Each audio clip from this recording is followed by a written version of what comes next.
দোকানটির সামনে প্রদীপ জ্বালানো দেখেই আপনারা হয়তো বুঝতে পেরেছেন যে আমরা কালী পুজো উপলক্ষে কোথায় যাচ্ছি। হ্যাঁ বন্ধুরা, অল মিউজিক টিভি চ্যানেলের পক্ষ থেকে আপনাদের সবাইকে শুভেচ্ছা এবং স্বাগত। আজকের এই ভিডিওটিতে আমরা বিস্তারিত দেখানোর চেষ্টা করব বাংলাদেশ এবং ভারতের যে মিলন মেলা স্থল। দীর্ঘদিন পর এখানে এসে অনেকে কান্নাকাটি করে, এজন্য এই মেলাটিকে অনেকে কান্নাকাটির মেলা বলে থাকে। মূলত এটি বুড়ির মেলা এবং এই মেলাটির জায়গার নাম দড়িবাস। বাংলাদেশের লালমনিরহাট জেলার মোগলহাট ইউনিয়নে এই ক্যানেলটি অবস্থিত। এই ক্যানেলটি পার হয়েই যেতে হয় এই মেলা। দেখুন, হাজার হাজার মানুষ কিন্তু সকাল থেকে গিয়েছে এবং তারা ফেরত আসতেছে। আমরা মেলার শেষ সময়ে গিয়েছিলাম, এখন বাজে বিকাল ৩টা। মেলাতে যেতে যেতে একটু ইতিহাস মনে করা যাক। 1947 সালে ভারত পাকিস্তান ভাগ হওয়ার পরে অনেক সনাতন ধর্মের মানুষ কিন্তু বাংলাদেশ ত্যাগ করতে বাধ্য হয়। অনেক আত্মীয় স্বজন, বন্ধু বান্ধব, পরিজন দুই দেশে ভাগ হয়ে স্থায়ী বিচ্ছেদের সূচনা করে। সেই দুঃখ লাঘব করার জন্য বাংলাদেশ এবং ভারত সরকারের যৌথ উদ্যোগে এই জায়গাটিতে প্রতি বছর কালী পুজোর সময় এই মেলাটি অনুষ্ঠিত হয়, যেখানে একদিনের জন্য ভারত এবং বাংলাদেশের যে আত্মীয় স্বজনরা একে অপরকে দেখার সুযোগ পায়। দড়িবাস বুড়ির মেলা কালী পুজো উপলক্ষে আমাদের বাংলাদেশ এবং ইন্ডিয়ান যারা ভক্তবিন্দু আছে তারা সমবেত হয়। কেউ মা বোনের সাথে দেখা করে, কেউ ভাইয়ের সাথে দেখা করে। আমরা চাই এই প্রীতির বন্ধনটা যেন সারা জীবন থেকে যায়। আমরা ঠিক মিলন মেলার সেই স্থলে চলে আসলাম। অবশেষে সেই মিলন মেলাতে আসলাম। দুই দেশের আত্মীয় স্বজন যখন একে অপরকে দেখতে পায় তো তারা এত আবেগে আপ্লুত হয়ে যায় যে না দেখলে ভাষায় প্রকাশ করা যাচ্ছে না। ঠিক ওই দিক থেকে ভারতের নাগরিকরা আধার কার্ড দেখিয়ে এসে এখানে আত্মীয় স্বজন দেখা করে।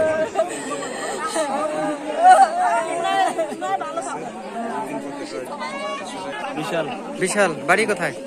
বাড়ি বাংলাদেশ। কোন জায়গা? আত্মীয় স্বজন দেখা হয়েছে ইন্ডিয়ার আপনার? কোথায়? কি হয়? আপনার নাম কি? দেখা করার জন্য আসছেন? প্রথম আসছেন? অনেকদিন পর দেখা, কেমন লাগতেছে? অনেকদিন পর দেখা ভালো লাগতেছে। সব সময়। আচ্ছা, এত ভালো। অমলচন্দ্র অধিকারী 3-4 ঘন্টা আত্মীয় স্বজনে দেখা হয়েছে আপনার? কেমন লাগলো আজকে? মানে কি চান, আত্মীয় স্বজনে একদিকে আপনারা আরেক দেশে কেমন লাগে?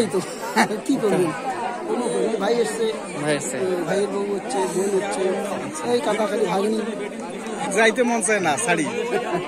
আসলে এইটা বললেন পুটিমারি তো না, ওটা আমার মাথা লাগছে। এই জায়গাগুলো আমরা ইন্ডিয়ার ভেতরেই আছি। আমরা ওইদিকে একটু ভেতরে যাই। আমরা যখন এসেছি তখন মানুষ অনেকটা কমে গেছে, আর সকাল থেকে দুপুর পর্যন্ত এই জায়গাগুলো তো একদম ইন্ডিয়ার ভিতরেই মেলা হচ্ছে আমরা শুনেছি। ওই যে এটা দড়িবাসের এই এরিয়াটা কিন্তু প্রায় 1 থেকে 2-3 কিলোমিটারের মধ্যে এই মেলাটি অনুষ্ঠিত হয়। মানুষজন যেই দিক থেকে পারে তাদের আত্মীয় স্বজনের সাথে দেখা করে। আমরা কিন্তু ভারতেই আছি, এই মেলাটি ভারতেই হয়। তো দেখতে পাচ্ছেন যে যেখানে পারে মানুষদের সাথে তাদের আত্মীয় স্বজনদের সাথে দেখা করতেছে, কথা। মেলাটা মূলত একটা বুড়ি পূজা মেলা। সেই উপলক্ষে ভারত এবং বাংলাদেশের একটা যৌথভাবে যোগাযোগ রয়েছে। আমি চাচ্ছি যে এই মেলাটা যুগের পর যুগ চলতে থাকবে। আমার আত্মীয় ছিল, হ্যাঁ দেখা হয়েছে, কথা হয়েছে, ওনারা চলে গেছে। আমরা বাড়িতে ইন্ডিয়া না, দোকান নিয়ে আসছেন এখানে না আত্মীয় স্বজন দেখা করার জন্য? দোকান নিয়ে আসছি ডাক্তার উদ্দেশ্যে। আপনার আত্মীয় স্বজন নাই বাংলাদেশে? কোনো বাংলাদেশে থাকলেও যাই না। থাকলেও যান না? তাদের খোঁজ খবর নেন না? বলেন নাই, ডাকেন নাই? যারা আছে ওগুলো আসবেন, আমার শ্বশুর বাড়ির লোক আসবে। আপনার বাড়ি কোথায়? গিদেলদাও। এটা গিয়ে 6 কিলোমিটার। আপনার নামটা কি? না হরিশ পাল। 400 টাকা কেজি। ইন্ডিয়ান টাকা নেন না বাংলাদেশি টাকা? কি বাংলাদেশি নেন না ইন্ডিয়ান? বাংলাদেশি নিয়ে ভাঙ্গা পান কোথায় আবার?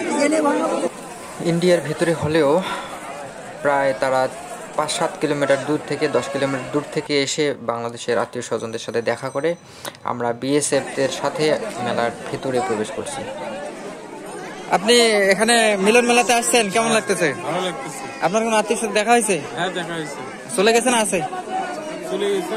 ও, আপনি এখন ইন্ডিয়ান না বাংলাদেশে আছেন? আমি ইন্ডিয়ান মধ্যে আছি। ইন্ডিয়ার মধ্যে আছেন। ওরা কি চলে গেছে? আচ্ছা, অনেক ভালো। আপনার বাড়ি বাংলাদেশে কোথায়? আমার বাড়ি লালমিয়া। লালমনিরহাট। আচ্ছা, আর ইন্ডিয়ার আত্মীয় কোথায়? আমার আত্মীয় আছে, কোচবিহার আছে, দিনাটা। দিনাটা আছে। অনেক ধন্যবাদ। আপনার নামটা কি? আমার নাম তপন চন্দ্র বর্মন।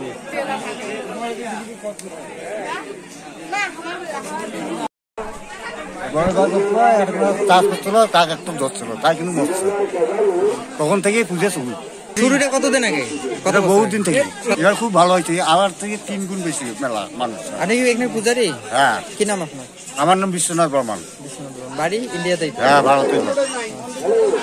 এখানে কি বাংলাদেশের মানুষ একবারই আসে না আরো আসে? হ্যাঁ, আইছে, বহু 30 বছর বছর আইছে। আচ্ছা, পূজা করার জন্য আসে। হ্যাঁ, আইছে। এখানে কোনো ঝামেলা হয় না? না, Other side? ভালো হয় না, উপকার করতে উপকার। এটি সেই বুড়ির মন্দির এবং এই মন্দিরকে ঘিরেই এখানে মেলা হয় এবং এই মেলাকে ঘিরেই দুই দেশের মানুষের মেলবন্ধন সম্ভব হয়। মেলাটিতে অনেক দোকানপাট বসে।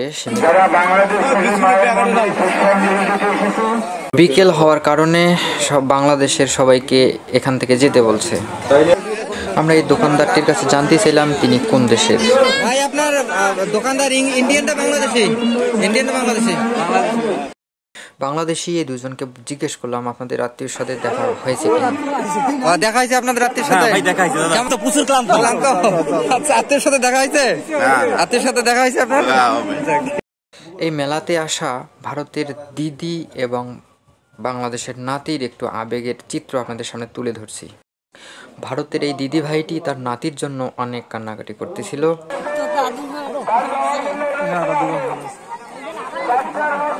ক্যামেরা দেখে তিনি একটু কান্না থামানোর চেষ্টা করেন এবং তার দাদু ভাইকে যেন শেষ বিদায় দিচ্ছেন। মেলা দেখা শেষ করে আমরা চলে যাচ্ছি। জুয়া খেলাটা ভালো লাগছে? কারণ ওকে বলছে তো, পরে ভাঙি দিল, আমরা দেখলাম। সময় চলে যায় কিন্তু দুই দেশের মানুষের সাথে কথা বলা যেন শেষ হয় না। তারপরেও চলে যেতে হয়। চলে যাওয়ার সময় রত্নাই নদীর এই চমৎকার বৃষ্টি থেকে একটি জিনিস মনে পড়ে গেল। দুই দেশের সরকার চমৎকার একটি সুযোগ করে দিয়েছে। এটি দুই দেশের মানুষের শুধু মেলবন্ধন নয়, এর মাধ্যমে দুই দেশের পরস্পরের প্রতি শ্রদ্ধা, ভালোবাসা এবং দুটি দেশের সম্পর্কের ভিত মজবুত করে। তাই দুই দেশের মানুষের চাওয়া এই মেলাটি যেন সবসময় চলমান থাকে। দুই দেশের সংস্কৃতির মেলবন্ধনের ভিডিও কেমন লাগলো অবশ্যই জানাবেন।